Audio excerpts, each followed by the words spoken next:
Hello प्यारे बच्चों, आप लोग कैसे हैं। चलिए प्यारे बच्चों, आप लोग अच्छे होंगे।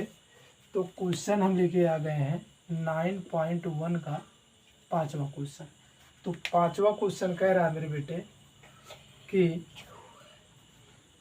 भूमि से 60 मीटर की ऊंचाई पर एक पतंग उड़ रही है।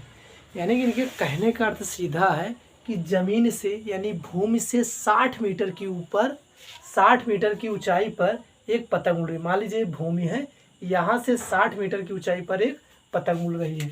तो मान लीजिए भूमि है, भूमि से 60 मीटर की ऊंचाई पर कोई पतंग उड़ रही है। तो इसकी ऊंचाई क्या है? 60 मीटर। तो पतंग यही मान लीजिए पतंग है, पतंग उड़ रही है। अब ये जो पतंग है इसकी डोरी यहाँ से यहाँ बंधी है। कह रहा है पतंग में लगी डोरी को अस्थायी रूप से भूमि के एक बिंदु से बांध दिया जाता है।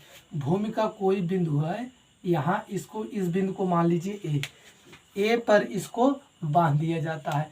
भूमि के साथ डोरी का झुकाव कितना है? 60 अंश है। भूमि के साथ डोरी का झुकाव कितना है? 60 अंश है।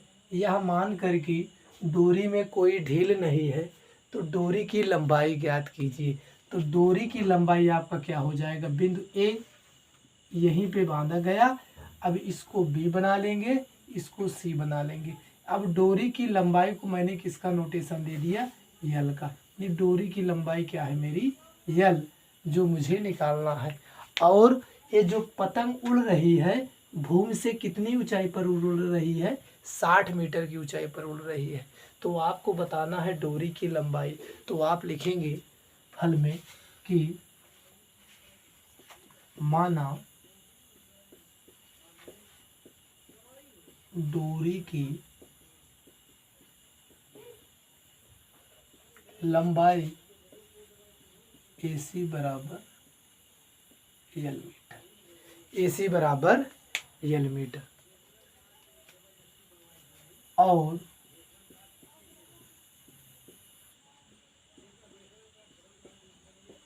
भूमि से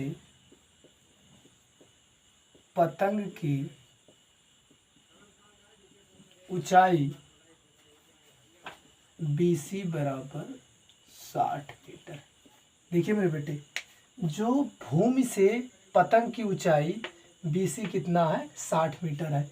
माना डोरी की लंबाई AC बराबर क्या मान लिया मैंने? यल मीटर मान लिया। चलिए ये बात हो गया। अब आपको झुकाव दिया गया है। डोरी का झुकाव कोण CAB बराबर 60 अंश दिया गया है।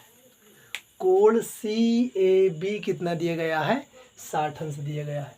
तो मेरे बेटे अब लिखेंगे आप लोग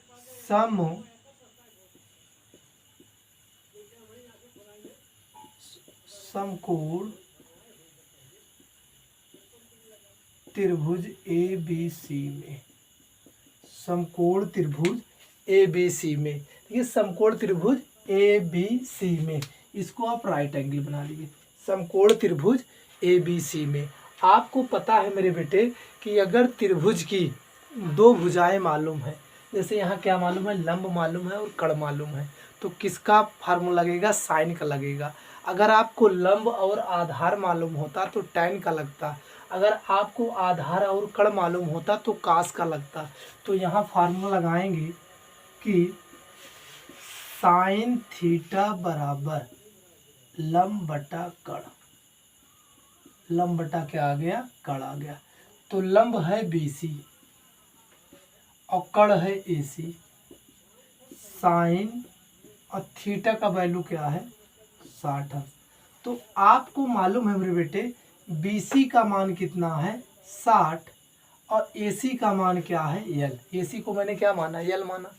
और साइन 60 का मान जो होता है वो √3/2 होता है। कितना होता है? √3/2 होता है। अब आप क्रॉस मल्टीप्लाई कर लेंगे। जब तिरछा गुणा करेंगे मेरे बेटे तो √3 गुणे यल बराबर 60 गुणे 2। तो √3 यल बराबर 6 दूना 12, 120। कितना आ गया? 120 मीटर। अच्छा मेरे बेटे, √3 इधर मल्टीप्लाई में है, उधर जाएगा तो डिवाइड में हो जाएगा, तो यल बराबर 120/√3 आ गया, तो ए आ गया। अब आप क्या कर देंगे मेरे बेटे, हर का परमेयीकरण कर देंगे, क्योंकि √3 जो आया इसको यहाँ से हटाने के लिए, क्योंकि आपको अगर मेरे बेटे हर में डिनोमिनेटर में अगर रूट वाला कोई मान आ जाता है, उसको हटाने के लिए उसी संख्या से मल्टीप्लाई किया जाता है उसके अंश और हर में। तो आप लिखेंगे हर का परमेयीकरण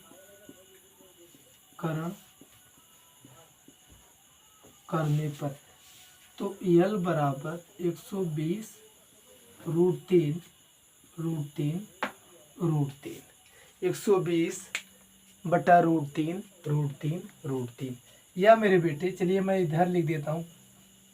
अब यल बराबर आ गया, तो 120√3 का मल्टीप्लाई करेंगे तो 3 मिलेगा, √3 का मल्टीप्लाई करेंगे तो क्या मिलेगा 3, और 3 1 जा 3, 3 एकम 3, 3 चौका 12, 140 आ गया, यानी 40√3 मीटर, 40√3 मीटर। यानी आप लिखेंगे डोरी की लंबाई यल बराबर 40√3 मीटर, यही आंसर आपका आ जाएगा, 40√3 मीटर। यही क्या आ जाएगा मेरे बेटे, 40√3 मीटर आपका आंसर आ जाएगा। आई होप आप लोगों को समझ में आया होगा। तो आप लोग मेरे बेटे चैनल को सब्सक्राइब करें, लाइक करें, शेयर करें, ताकि चैनल ग्रो हो सके और आप लोग इसका फ़ायदा उठा सके। थैंक यू, धन्यवाद।